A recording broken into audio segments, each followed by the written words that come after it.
Hello, everybody. Welcome back to another episode of Wellness with Wellington. Today's topic, we will be covering a current event that has just taken place that I feel like you should know about. Before we get into what that is, I ask that you hit that like button, that follow button.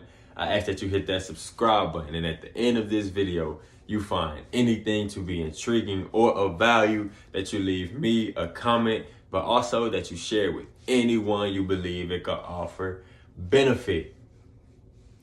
And so, if you didn't know, in 2022, Wells Fargo laid off 400 employees due to the increase of interest rates. And so that had a negative effect on the affordability of housing, which decreased demand because the amount of people seeking home ownership decreased.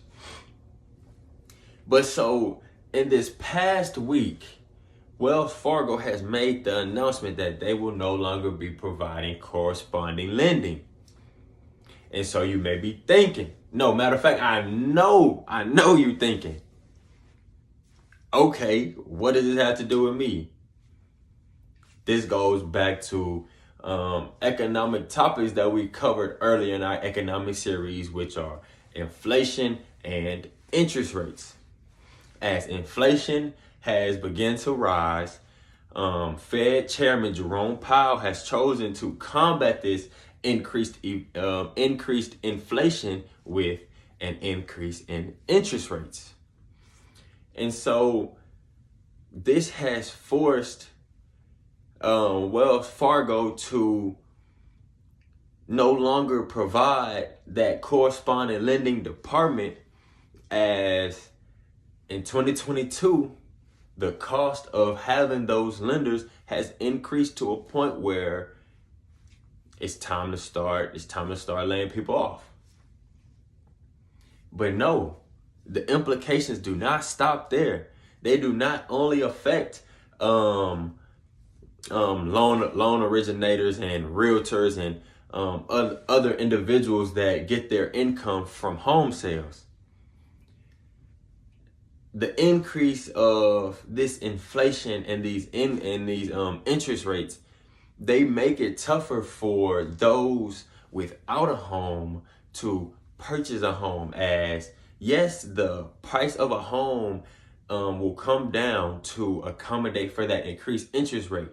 But if an individual seeking home ownership can't get underwritten for that certain interest rate, they will be forced into renting. But then you also have a crowd of demographics that prefer renting over home ownership anyways.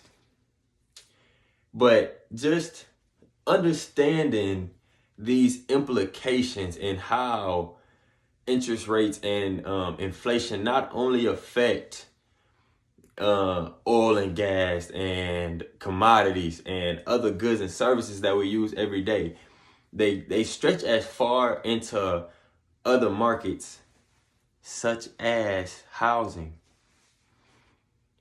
Knowing and understanding these implications will allow you to, as I tell you, to better navigate through any economic climate and any economic time, because you will have the knowledge to prepare you and your family's finances for whatever.